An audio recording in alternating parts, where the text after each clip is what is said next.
ಧರ್ಮವನ್ನು, ಹಿಂದೂ ದೇವರುಗಳನ್ನು ಓಟಿಗೋಸ್ಕರ ಬಳಸ್ಕೊಂಡಿದ್ದಾಯಿತು, ರಾಜಕಾರಣಕ್ಕೆ ಬಳಸ್ಕೊಂಡಿದ್ದಾಯಿತು. ಈಗ ಹಿಂದೂ ದೇವರುಗಳ ವೇಷಗಳನ್ನು ಹಾಕಿಸ್ಕೊಂಡು ರಸ್ತೆಯಲ್ಲಿ ಡ್ಯಾನ್ಸ್ ಮಾಡಿಸ್ತಾ ಇದ್ದಾರಲ್ಲ. हनुमान जी कौन है? हनुमान जी अमित शाह जी हनुमान जी और योगी जी लक्ष्मण जी हैं। और राम कौन है? मोदी जी। ಒಂದು ಪಕ್ಷದ ರಾಷ್ಟ್ರಾಧ್ಯಕ್ಷರು ವ್ಯಾನ್ ಮೇಲೆ ಕೂತಿರ್ತಾರೆ, ಕೆಳಗಡೆ ಹನುಮಾನ್ ಪಾತ್ರಧಾರಿ ಹನುಮಾನ್ ವೇಷವನ್ನ ಧರಿಸಿ ಡ್ಯಾನ್ಸ್ ಮಾಡಿಸ್ತಾ ಇದ್ದಾರೆ ಅಂತಂದ್ರೆ, ಹಾಗಾದ್ರೆ ಹಿಂದೂ ಧರ್ಮ ಅಂತಂದ್ರೆ ಯಾರು ಹೇಳೋರು ಕೇಳೋರು ಯಾರೂ ಇಲ್ವಾ? ಯಾರು ಬೇಕಾದರೂ ಬಳಸ್ಕೊಳ್ಬೋದಾ? ಹಿಂದೂ ಧರ್ಮ ಅಪಾಯದಲ್ಲಿದೆ, ಹಿಂದೂ ಧರ್ಮ ಅಪಾಯದಲ್ಲಿದೆ. ಯಾರಿಂದ ಹಿಂದೂ ಧರ್ಮ ಅಪಾಯದಲ್ಲಿದೆ ರೀ? ಒಂದು ವಿಚಾರ, ಈ ವಿಡಿಯೋವನ್ನು ನೋಡಿದಾಗ ಪ್ರತಿಯೊಬ್ಬ ಹಿಂದೂಗೂ ಅನಿಸೋದಿಲ್ವಾ?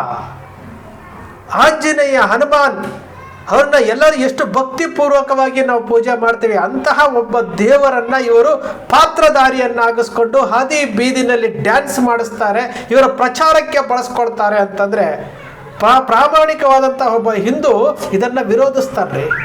ಇದನ್ನು ವಿರೋಧಿಸ್ತಾನೆ ಪ್ರಾಮಾಣಿಕ ಹಿಂದೂ. ಒಂದು ರಾಜಕೀಯ ಪಕ್ಷ ಹಿಂದೂ ಧರ್ಮವನ್ನು, ದೇವರುಗಳನ್ನು ಬಳಸ್ಕೊಳ್ತಾ ಇದೆ, ಅದರ ಬಗ್ಗೆ ಯಾರೂ ಮಾತಾಡೋದಿಲ್ಲ. ನಾವೇನಾದರೂ ಮಾತಾಡಿದ್ರೆ ಅಂತ ಇಟ್ಕೊಳ್ಳಿ, ನಾವು ಹಿಂದೂ ವಿರೋಧಿಗಳು. ಮತ್ತೊಂದು ವಿಡಿಯೋ, ಒಬ್ಬ ಹೆಣ್ಣುಮಗಳು ಹೇಳಿದ್ರಲ್ಲ, ಉತ್ತರ ಪ್ರದೇಶದಲ್ಲಿ ಅಯೋಧ್ಯದಲ್ಲಿ ಕಳ್ಳತನ ಮಾಡಿರೋದು ಕಾಂಗ್ರೆಸ್ ಅಂತೇಳಿ ಹೇಳಿದ್ರಲ್ಲ, ಮತ್ತೊಂದು ವಿಡಿಯೋ ಆ ಹೆಣ್ಣುಮಗಳು ಹೇಳ್ತಾ ಇದ್ದಾರೆ. ಅವ್ರು ಯಾರು ಗೊತ್ತಾ? ಅವರನ್ನು ನೋಡಿದ್ರೆ ಗೊತ್ತಾಗುತ್ತೆ ಅವರು 2%ನವರು ಅಂತ. 2%ನವರು ಇಡೀ ವ್ಯವಸ್ಥೆಯನ್ನು ಯಾವ ರೀತಿ ಬದಲಾವಣೆ ಮಾಡ್ತಾ ಇದ್ದಾರೆ ಅನ್ನೋದನ್ನು ನಾವು ಬ್ರಿಟಿಷರ ಕಾಲದಿಂದಲೂ ನೋಡಿದ್ವಿ, ಮೊಘಲರ ಕಾಲದಿಂದಲೂ ನೋಡಿದ್ವಿ, ಇವತ್ತು ನಾವು ನೋಡ್ತಾ ಇದ್ವಿ. ಅವ್ರು ಹೇಳ್ತಾರೆ ಅಮಿತ್ ಶಾ ಹನುಮಾನ್ ಅಂತೆ, ನರೇಂದ್ರ ಮೋದಿ ರಾಮಚಂದ್ರ ಅಂತೆ. ಯಾರನ್ನ ಎಲ್ಲಿ ಲಿಂಕ್ ಮಾಡ್ತಾ ಇದ್ದೀರಿ ನೀವೆಲ್ಲಾನು? ಯಾರನ್ನ ಯಾವುದಕ್ಕೆ ಲಿಂಕ್ ಮಾಡ್ತಾ ಇದ್ದೀರಿ? ಭಾವನೆಗಳನ್ನು ಬಿತ್ತಿ ಯಾತಕ್ಕೋಸ್ಕರವಾಗಿ ಹಿಂದೂ ಧರ್ಮಕ್ಕೆ ಅಪಚಾರ ಮಾಡ್ತಾ ಇದ್ದೀರಿ? ಹೇಳೋರು ಕೇಳೋರು ಯಾರೂ ಇಲ್ಲ ಅಂತನಾ? ಇಡೀ ಧರ್ಮಕ್ಕೆ ಅಪಚಾರ ಮಾಡ್ತಾ ಇರುವಂಥವ್ರು ಅನ್ಯ ಧರ್ಮದವರು ಅಲ್ಲ, ಅವರವರ ಧರ್ಮ ಅವರವರು ಬಲಿಷ್ಠವಾಗಿ ಕಟ್ತಾ ಇದ್ದಾರೆ. ನೀವೇನು ಮಾಡ್ತಾ ಇದ್ದೀರಿ? ಇವೆಲ್ಲವೂ ಸಹ ನಾವು ನೋಡಿಕೊಂಡು ಹೌದು ಇವ್ರು ಹೇಳ್ತಾ ಇರೋದು ಸರಿ ಅಂತ ಸಮರ್ಥನೆ ಮಾಡ್ಕೊಳ್ಳುವಂತಹ ಈ ಕುರುಡು ಭಕ್ತರು ಅಂತ ನಾವೇನು ಹೇಳ್ತೀವಿ, ಇವ್ರು ಇನ್ನೂ ಸಹ ಅವ್ರಿಗೆ ನಾವು ಏನು ಮಾಡ್ತಾ ಇದ್ದೀವಿ ಅನ್ನೋದೇ ಗೊತ್ತಿಲ್ಲ, ಏನು ಮಾಡ್ತಾ ಇದ್ದೀವಿ ಅನ್ನೋದೇ ಗೊತ್ತಿಲ್ಲ. ಒಂದು ದೇವರುಗಳ ಫೋಟೋಗಳಿಗೆ ಅಪಮಾನ ಆಯಿತು ಅಂತೇಳಿ ಕೂಗಾಡುವಂಥವರು ದೇವರುಗಳನ್ನು ಬೀದಿಗೆ ಬಿಟ್ಟು ಡ್ಯಾನ್ಸ್ ಮಾಡಿಸ್ತಾರೆ, ಏನು ಅದು ಆ ದೇವರ ಹೆಸರಿನಲ್ಲಿ ಮತವನ್ನು ಕೇಳ್ತಾರೆ. ಇದು ನಮ್ಮ ದೇಶದ ಇವತ್ತಿನ ಪರಿಸ್ಥಿತಿ. ನಮ್ಮ ದೇಶ ಯಾತಕ್ಕೆ ಇನ್ನೂ ಹಿಂದುಳಿದಿದೆ ಅನ್ನೋದಕ್ಕೆ ಈ ಘಟನೆಗಳಿದಾವಲ್ಲ. ನಾವು ಅಭಿವೃದ್ಧಿ ಬಗ್ಗೆ ಚಿಂತನೆ ಮಾಡ್ತಾ ಇಲ್ಲ.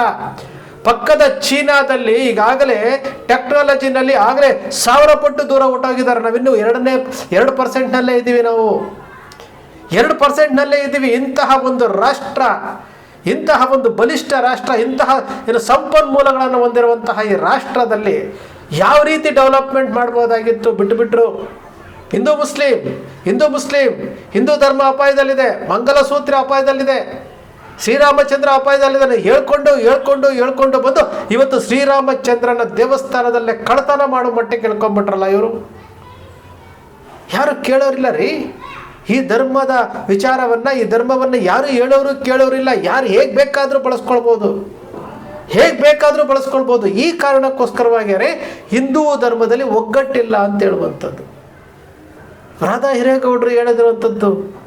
ರಾಧಾ ಹಿರೇಗೌಡರು ಹೇಳ್ತಾ ಇರ್ತಾರೆ, ಇತ್ತೀಚೆಗೆ ನಿಜಕ್ಕೂ ಕನ್ನಡದ ಸ್ಯಾಟಲೈಟ್ ಚಾನೆಲ್ಗಳು ಒಂದಷ್ಟು ಮಾತನಾಡ್ತಾ ಇದ್ದಾರೆ,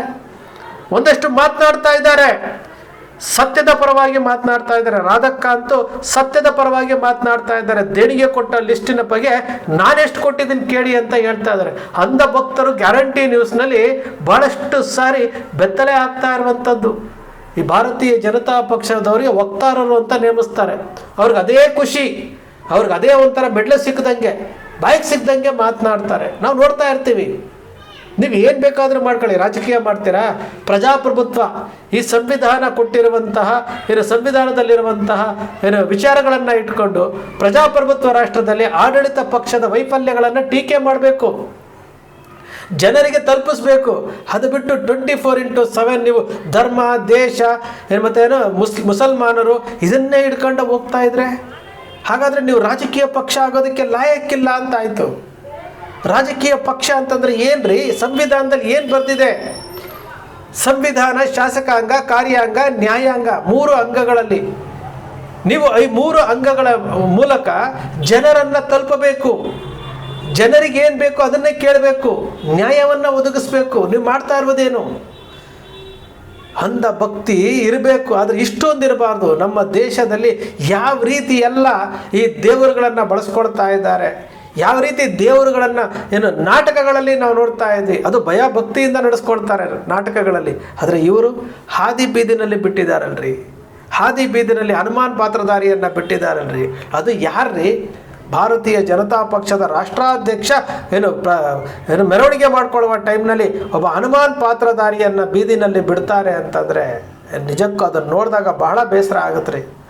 ಈ ಧರ್ಮದಲ್ಲಿ ಹುಟ್ಟಿರುವಂತಹ ನನಗೆ ಅದು ನೋಡಿದ್ರೆ ಬೇಜಾರಾಗುತ್ತೆ, ಬೇಸರ ಆಗುತ್ತೆ, ಸಿಟ್ಟು ಬರುತ್ತೆ ಅಂತಂದರೆ ಹಾಗಾದರೆ ಈ ಧರ್ಮವನ್ನು ಯಾರು ಹೇಗೆ ಬೇಕಾದರೂ ಯಾವ ರೀತಿಯಲ್ಲಿ ಬೇಕಾದರೂ ಬಳಸ್ಕೊಳ್ಬೋದು ಅನ್ನೋ ಒಂದು ಕೇಳೋರು ಇಲ್ಲ ಎಂಬ ಅಸಡ್ಡೆನ ಯಾತಕ್ಕೆ ಈ ಧರ್ಮ ಇನ್ನು 35% ಹಿಂದೂಗಳಂದರೆ BJPಗೆ ವೋಟ್ ಮಾಡೋರು ಮಾತ್ರ ಹಿಂದೂಗಳು, 35% ಅವರು ಮಾತ್ರ ಹಿಂದೂಗಳು. ಇದನ್ನೂ ರಾಧಕ್ಕ ಹೇಳಿರುವಂಥದ್ದು. 35% ಮಾತ್ರ ಹಿಂದೂಗಳು. ಹಾಗಾದರೆ ಇನ್ನು 65% ಹಿಂದೂಗಳಲ್ವಾ? 35% ಮಾತ್ರ ಹಿಂದೂಗಳು ಅಂತ ಹೇಳ್ತೀರಲ್ಲ, ಹಾಗಾದರೆ 65% ಹಿಂದೂಗಳಲ್ವಾ? ಯಾವ ಸಂದೇಶ ಕೊಡಲಿಕ್ಕೆ ಹೋಗ್ತಾ ಇದ್ದೀರಿ ನೀವು? ಯಾವ ಸಂದೇಶ? 13 ವರ್ಷದಿಂದ ಈ ಧರ್ಮವನ್ನು, ಹಿಂದೂ ಧರ್ಮವನ್ನು, ಹಿಂದೂ ದೇವರುಗಳನ್ನು ಯಾವ ರೀತಿ ಎಲ್ಲ ಬಳಸ್ಕೊಳ್ತಾ ಇದ್ದೀರಿ?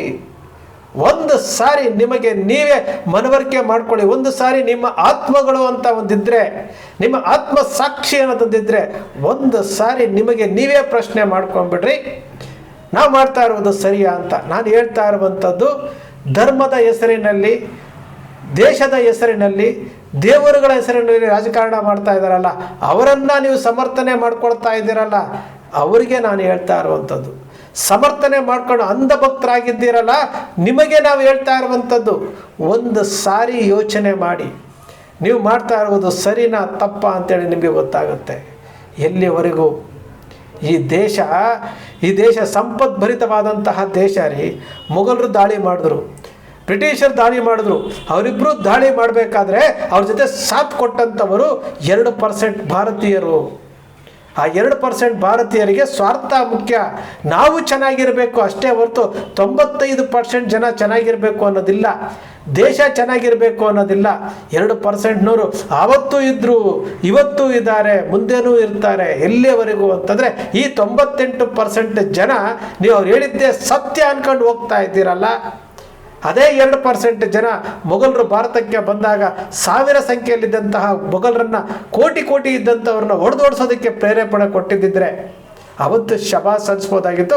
ಮೊಘಲರು ಭಾರತಕ್ಕೆ ಬರ್ತಿರ್ಲಿಲ್ಲ, ದಾಳಿಗಳು ಆಗ್ತಿರ್ಲಿಲ್ಲ, ಅಯೋಧ್ಯದಲ್ಲಿ ಬಾಬ್ರಿ ಮಸೀದಿ ಕಟ್ತಾ ಇರಲಿಲ್ಲ, ಹಿಂದೂ ದೇವಾಲಯಗಳು ಧ್ವಂಸ ಆಗ್ತಾ ಇರಲಿಲ್ಲ. ಇದಕ್ಕೆಲ್ಲ ಕಾರಣ ಯಾರು? 2%ನವರೇ. ಇವತ್ತಿಗೂ ಸಹ ಅವರೇ ಈ ರೀತಿ 2% ಈ ರೀತಿ ಸುಳ್ಳುಗಳನ್ನು ಹೇಳ್ಕೊಂಡು ಅಮಿತ್ ಶಾನ ಹನುಮಾನ್ಗಂತೆ, ಮೋದಿಯನ್ನು ಶ್ರೀರಾಮಚಂದ್ರನಿಗಂತೆ ಈ ರೀತಿ ಹೋಲಿಸ್ಕೊಂಡ್ಬಿಟ್ರೆ ಈ ಧರ್ಮ ಯಾವ ಸ್ಥಿತಿಗೆ ಹೋಗುತ್ತೆ? ಯಾವ ಸ್ಥಿತಿನಲ್ಲಿ ಜನ ನೋಡ್ತಾ ಇದ್ದಾರೆ? ಬೇಸರ ಆಗುತ್ತೆ ರೀ ವಿಡಿಯೋಗಳನ್ನೆಲ್ಲ ನಾನು ನೋಡಿದಾಗ. ಸ್ನೇಹಿತರೆ, ನಿಮ್ಮ ಅಕ್ಷರ ಮೀಡಿಯಾ ಸೃಷ್ಟಿ ಮಾಡೋದಿಲ್ಲ, ಕಲ್ಪನೆ ಮಾಡೋದಿಲ್ಲ, ವಾಸ್ತವದ ವಿಚಾರವನ್ನು ವಿಶ್ಲೇಷಣೆ ಮಾಡುತ್ತೆ. ನಿಮ್ಮ ಅಕ್ಷರ ಮೀಡಿಯಾದ ವಿಶ್ಲೇಷಣೆ ನಿಮ್ಗೆ ಇಷ್ಟ ಆಯಿತು ಅಂದರೆ ಸಬ್ಸ್ಕ್ರೈಬ್ ಆಗಲಿಲ್ಲ ಅಂದರೆ ಸಬ್ಸ್ಕ್ರೈಬ್ ಮಾಡ್ಕೊಳ್ಳಿ. ಪಕ್ಕದಲ್ಲಿ ಕಾಣುವಂಥ ಬೆಲ್ ಐಕಾನ್ ಪ್ರೆಸ್ ಮಾಡಿ, ಶೇರ್ ಮಾಡಿ, ಪ್ರೋತ್ಸಾಹ ನೀಡಿ.